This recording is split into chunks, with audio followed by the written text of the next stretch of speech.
ನಮಸ್ಕಾರ ಫ್ರೆಂಡ್ಸ್. ಇನ್ನು ಮುಂದೆ ವಾಟ್ಸಪ್ನಲ್ಲಿ ನಿಮ್ಮ ಫೋನ್ ನಂಬರ್ ಕೂಡ ಕೊಡದೆ ಚಾಟನ್ನು ಮಾಡ್ಬೋದಾ? ಹೌದು, ವಾಟ್ಸಪ್ ಒಂದು ದೊಡ್ಡ ಪ್ರೈವಸಿ ಫೀಚರನ್ನು ತರೋದಕ್ಕೆ ರೆಡಿ ಆಗ್ತಾ ಇದೆ. ಈ ಫೀಚರ್ ಬಂದರೆ ನಿಮ್ಮ ಫೋನ್ ನಂಬರನ್ನು ಯಾರಿಗೂ ಶೇರ್ ಮಾಡದೆ ಚಾಟನ್ನು ಮಾಡ್ಬೋದಾಗಿರುತ್ತೆ.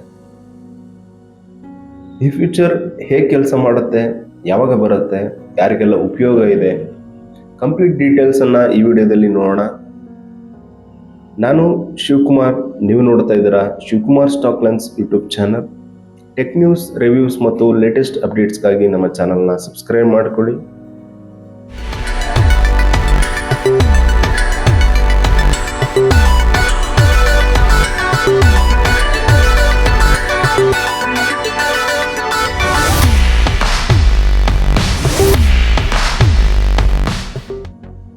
ಈಗ ವಿಷಯಕ್ಕೆ ಬರೋಣ. ವಾಟ್ಸಪ್ ಈಗ ಯೂಸರ್ ನೇಮ್ ಫೀಚರ್ ಮೇಲೆ ಕೆಲಸವನ್ನು ಮಾಡ್ತಾ ಇದೆ. ಅಂದರೆ ಇನ್ಸ್ಟಾಗ್ರಾಮ್, ಟೆಲಿಗ್ರಾಮ್ನಂತಹ ಒಂದು ಯೂನಿಕ್ ಯೂಸರ್ ನೇಮ್ ಇರೋವಂಥ ಫೀಚರನ್ನು ತರೋದಕ್ಕೆ ರೆಡಿ ಆಗ್ತಾ ಇರೋವಂಥದ್ದು. ಉದಾಹರಣೆಗೆ @ಶಿವಟೆಕ್. ಹೀಗೆ ಯೂಸರ್ ನೇಮ್ ಮೂಲಕನೇ ಜನರು ನಮ್ಮನ್ನು ಸರ್ಚ್ ಮಾಡಿ ಚಾಟನ್ನು ಮಾಡ್ಬೋದಾಗಿರುತ್ತೆ. ಫೋನ್ ನಂಬರ್ ಕಾಣಿಸೋ ಅವಶ್ಯಕತೆನೇ ಇರೋದಿಲ್ಲ. ಜಸ್ಟ್ ಯೂಸರ್ ನೇಮನ್ನು ಶೇರ್ ಮಾಡಿದರೆ ಆ ಒಂದು ಯೂಸರ್ ನೇಮನ್ನು ಅವರು ಸರ್ಚ್ ಮಾಡಿ ನಮ್ಮ ಜೊತೆ ಚಾಟನ್ನು ಮಾಡ್ಬೋದಾಗಿರುತ್ತೆ. ಇದರಿಂದ ಬೇರೆಯವರ ಫೋನ್ ನಂಬರ್ ಗೊತ್ತಿಲ್ಲದೆ ಇದ್ರೂ ಕೂಡ ನಾವು ಚಾಟನ್ನು ಮಾಡ್ಬೋದು. ಇದರಿಂದ ನಮ್ಮ ಪ್ರೈವಸಿ ಇನ್ನೂ ಹೆಚ್ಚು ಇಂಪ್ರೂವ್ ಆಗುತ್ತೆ.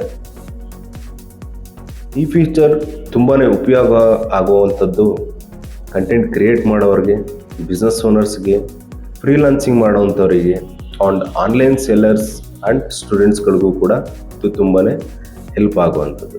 ಇವರು ತಮ್ಮ ಫೋನ್ ನಂಬರ್ನ ಪಬ್ಲಿಕ್ ಆಗಿ ಶೇರ್ ಮಾಡೋ ಅವಶ್ಯಕತೆನೇ ಇರೋದಿಲ್ಲ. ಜಸ್ಟ್ ಯೂಸರ್ ನೇಮನ್ನು ಕೊಟ್ಟರೆ ಸಾಕು, ಚಾಟನ್ನು ಮಾಡ್ಬೋದಾಗಿರುತ್ತೆ. ಸದ್ಯಕ್ಕೆ ಈ ಫೀಚರ್ ಟೆಸ್ಟಿಂಗ್ ಸ್ಟೇಜ್ನಲ್ಲಿ ಇರೋದ್ರಿಂದ ವಾಟ್ಸಪ್ ಇನ್ನೂ ಅಫಿಷಿಯಲ್ ಆಗಿ ಡೇಟನ್ನು ಅನೌನ್ಸ್ ಮಾಡಿಲ್ಲ. ಯಾವಾಗ ಬರುತ್ತೆ ಅಂತ. ಮೊದಲು ಬೇಟಾ ಯೂಸರ್ಸ್ಗೆ ಬರ್ಬೋದು, ಆಮೇಲೆ ಸ್ಟೇಬಲ್ ಆಗಿ ಅಪ್ಡೇಟ್ ಮೂಲಕ ಎಲ್ಲರಿಗೂ ರಿಲೀಸ್ ಆಗುವಂಥ ಚಾನ್ಸಸ್ ತುಂಬಾ ಇದೆ. ನನ್ನ ಪ್ರಕಾರ ಈ ಫೀಚರ್ಸ್ ವಾಟ್ಸಪ್ಗೆ ಒಂದು ದೊಡ್ಡ ಅಪ್ಡೇಟ್ ಅಂತಲೇ ಹೇಳ್ಬೋದು. ಪ್ರೈವಸಿ ಕೂಡ ತುಂಬಾ ಹೆಚ್ಚಾಗುತ್ತೆ. ಸ್ಪ್ಯಾಮ್ ಕಾಲ್ಸ್ ಮತ್ತು ಅನ್ನೋನ್ ಕಾಲ್ಸ್ ಅಥವಾ ಅನ್ನೋನ್ ಕಾಂಟ್ಯಾಕ್ಟ್ಸ್ನಿಂದ ಒಂದು ರೇಂಜ್ಗೆ ಪ್ರೊಟೆಕ್ಷನನ್ನು ಕೊಡುತ್ತೆ.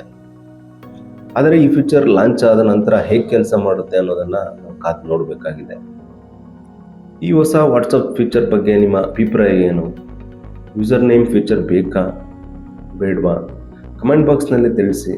ವಿಡಿಯೋ ಇಷ್ಟ ಆದರೆ ಒಂದು ಲೈಕ್ ಮಾಡಿ, ಶೇರ್ ಮಾಡಿ ಮತ್ತು ನಮ್ಮ ಚಾನಲನ್ನು ಸಬ್ಸ್ಕ್ರೈಬ್ ಮಾಡಿಕೊಳ್ಳಿ. ಮತ್ತೆ ಸಿಗೋಣ ನೆಕ್ಸ್ಟ್ ವಿಡಿಯೋದಲ್ಲಿ. ಅಲ್ಲಿವರೆಗೂ ಥ್ಯಾಂಕ್ಸ್.